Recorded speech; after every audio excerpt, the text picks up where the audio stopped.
Okay, so today we're going to be talking about eukaryotic cells, which are right over here. In the previous days, we have talked about prokaryotic cells. So just to recap, we know that prokaryotic cells have no nucleus, which means that the DNA just floats around. They are smaller, which means that they are smaller than eukaryotic cells. They are unicellular, which means they are organisms made of one single cell. And the two types of prokaryotes are archaea and bacteria, right here. So now we're going to come back up to the top and we're going to head over to eukaryotic cells. So right here is what we're going to be focusing on today. So first off, we see that eukaryotic cells have a nucleus. So the nucleus is what holds the DNA inside a cell. So eukaryotes have a nucleus, whereas prokaryotic cells do not have a nucleus. So in a eukaryotic cell, the nucleus holds all the DNA, and so the DNA stays all in one spot. Eukaryotic cells are also much larger than prokaryotic cells. You still have to use a microscope to see them, but they're a lot easier to see than prokaryotic cells because they are bigger. So remember, eukaryotic cells are larger than prokaryotic cells. So right here we see that there's a split right down here. We're going to head this way first and cover these organisms first, and then we'll do these ones. So if we come right down here, we see that there's unicellular or multicellular. So protists and fungi can be either unicellular or multicellular. And just to recap, remember that unicellular is a living organism made of one single cell, whereas multicellular is a living organism made of many cells grouped together. So as we continue right down, we'll go to protists first. So protists need water to survive. That is the main similarity between all protists, is that they need water to survive. An example of protists could be algae or seaweed. So algae, like the algae you see in a pool or on the top of a lake, or even seaweed that you see in an ocean. Most seaweed is actually a protist and is not actually a plant. And they can be unicellular or multicellular. And then if we go here to fungi, fungi is an organism that eats the dead or the remains of other dead organisms. So when an animal dies or a plant dies, and that's where you get your mold from. So fungi are able to eat the remains of dead organisms and then turn them back into soil. So if you've ever heard of like a compost pile, where you take like your food scraps, your fruits, your vegetable scraps, and you put them in a pile, and eventually they turn into dirt because that is fungi working to turn those dead organisms back into dirt. So remember, protists and fungi can be unicellular or multicellular. All right, so far we have done eukaryotic cells have a nucleus, and they are larger than prokaryotic cells. And then we just covered this stuff right here. Well, now we're going to move over to this side where the multicellular. So animal and plant cells are always multicellular, meaning they are living organisms that are made of many cells. So they are multicellular, multiple cells grouped together in order for that organism to survive. And next, we're going to really zoom in and focus on plant and animal cells. We're going to get really in detail with plant and animal cells.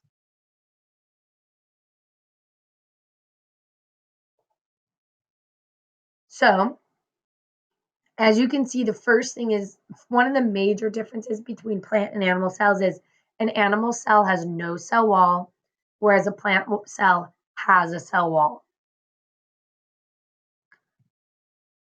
Another important thing to remember is that right here, all animals are made of animal cells, whereas all plants are made of plant cells.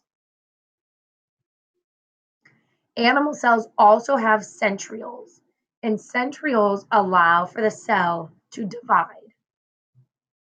whereas plant cells have chloroplast. Chloroplast is where photosynthesis happens. And remember, photosynthesis is when the plants breathe in carbon dioxide, they take in light energy and water, and then they produce oxygen, and which is what we breathe in. So remember, chloroplast is where photosynthesis happens in the plant cell. And we'll get into a little bit more details and we'll go over the structure of a plant and animal cell in just a minute. There's a lot of structures that plant and animal cells share, including a cell membrane, vacuoles, lysosomes, the cytoplasm, cytoskeleton, ribosomes, nucleus, nucleolus, the smooth ER or endoplasmic reticulum, the rough ER or endoplasmic reticulum, the Golgi apparatus, and the mitochondria. A few of these we've already talked about when we talked about prokaryotic cells, including the cell membrane, which is here. We've already talked about. We've talked about cytoplasm. We've talked about ribosomes. So we're going to go through and talk in detail about what each one of these things do and what they look like in a cell. So the first one we're going to talk about is the cell membrane. The cell membrane controls what goes in and out of the cell. We already know this because we talked about it in prokaryotic cells. So make sure you label this correctly on your diagram. So the cell membrane is this little part that goes right around the rim here, the inside layer in a plant cell. That is a cell membrane. And then remember, the cell membrane allows for the cell to maintain homeostasis. And homeostasis means it's able to stay stable. And remember when we talked about stability and change as one of our cross-cutting concepts, stable meaning it doesn't change. So the cell membrane allows for the inside of the cell to always kind of stay the same. So most importantly, though, is the cell membrane controls what goes in and out of the cell. Next, we have the mitochondria. The mitochondria is the powerhouse of the cell. This is what makes your energy. This is what stores your energy. This is where your energy is. So it is the mitochondria. And it's these little bean-shaped pictures here. And notice there's these two, but this is not a mitochondria. These ones are the mitochondria. Next, you have your nucleus. The nucleus is the big ball in the center of the cell. And that's kind of like the brains of the cell. It contains your genetic material, your DNA, and it's the control center. It kind of controls what's happening throughout the whole cell. So this big circle right here is your nucleus, and right here. This whole thing right here is your nucleus.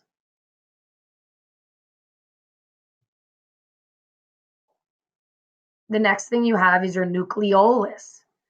Now this one is inside the nucleus. So it's a little part inside the nucleus, the nucleolus. This is where ribosomes are made. And in a little bit, we'll talk about ribosomes, but the nucleolus makes ribosomes, and ribosomes make protein. And protein is what your DNA is made of. So there's all these different things that make, there's all these different organelles that make different things inside the cell in order for the cell to work. So the nucleolus is inside the nucleus, and it's where ribosomes are made.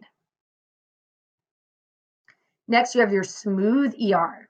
So the ER, or endoplasmic reticulum, the smooth endoplasmic reticulum, is usually right around the outside of the nucleus, and right here. And it's called the smooth ER because it's smooth. It doesn't have anything else attached to it. It's just the endoplasmic reticulum. and it doesn't have ribosomes attached, and it's involved with detoxification, so taking out bad things from the cell. Next, you have your rough ER. Now, the rough ER is called the rough ER because it has ribosomes attached. So smooth ER does not have ribosomes, whereas a rough ER has ribosomes. The rough ER takes materials, kind of packages things, takes them and moves them to the Golgi apparatus, which we're going to talk about next.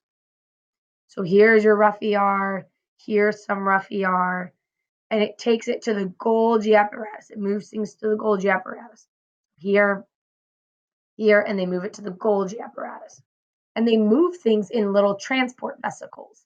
So they're kind of like little, almost like little vehicles that things get moved around in. Next, we're talking about the Golgi apparatus. So the Golgi apparatus is kind of like your packaging center. It receives these little vehicles or these little transport vesicles from the rough ER here and here, and it determines where they need to go. It decides if they're going to stay in the cell or go out of the cell or go to another organelle.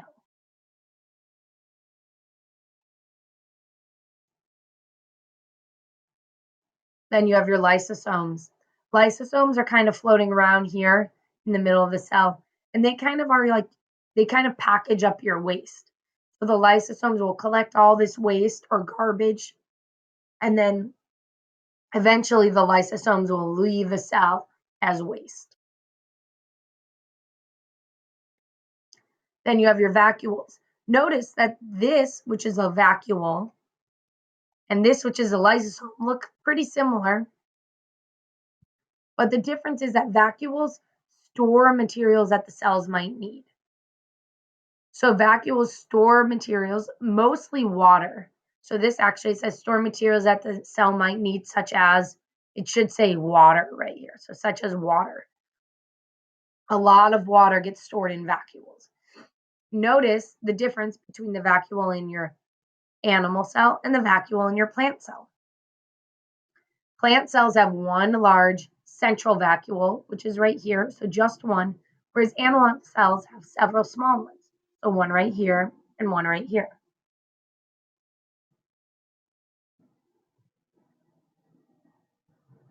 Then we have ribosomes. As we know, ribosomes make proteins, and they can either be free floating right here. These little dots are your ribosomes right here, here, here, or they can be attached to the endoplasmic reticulum. So they can be attached right here on your endoplasmic reticulum. So that's what makes it a rough ER. If there's the endoplasmic reticulum, if it has ribosomes attached, it's called the rough. If there's no ribosomes, then it's smooth. And then also ribosomes can just be floating around on their own. Then you have your cytoplasm. Your cytoplasm is just this jelly material, kind of floats all over, and it's just what holds all these organelles.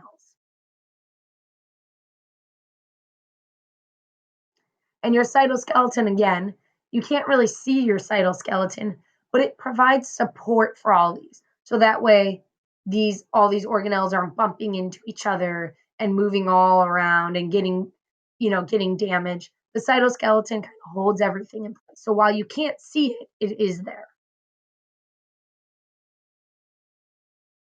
Now, animal cells have centrioles. So right here, these little T-shaped or V-shaped structures, only animal cells have these. Plant cells do not have those structures anymore, just animal cells. And these centrioles, they help prepare the cell to divide. So when we need to make more animal cells, that's what the centrioles do. They help the cell to divide.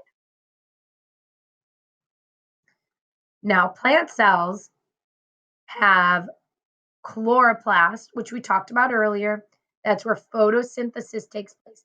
So these little structures here are your chloroplast. Make sure you don't confuse these with your mitochondria. These ones are your mitochondria. These are your chloroplasts. And remember, chloroplast is where photosynthesis takes happen. Now, chloroplast is what makes plants green, or what makes plants have color. That's why so many plants are green, is because of the chloroplast.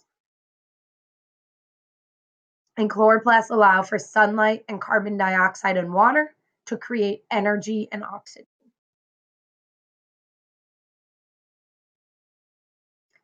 Plant cells also have a cell wall. Now, this is not to be confused with the cell membrane or the plasma membrane. The cell wall is this thick structure here around the plant cell. Notice the animal cell does not have it, but the plant cell does. The cell wall helps keep the cell from bursting open, and it helps the cell maintain shape. And remember, only plant cells have these. So now, we talked about prokaryotes the other day. Today, we have now know that eukaryotes have a nucleus. They are larger than prokaryotes. Some, like protists and fungi, can be multicellular or unicellular. And protists need water to survive, whereas fungi, their job is to break down dead organisms. Then we have plant and animal cells, which are always multicellular. Animal cells have no cell wall. Plant cells have a cell wall, and they have a chloroplast. So make sure you have all of your notes filled out all the way. And when you're done with your notes, you're going to be gluing them into your science notebook.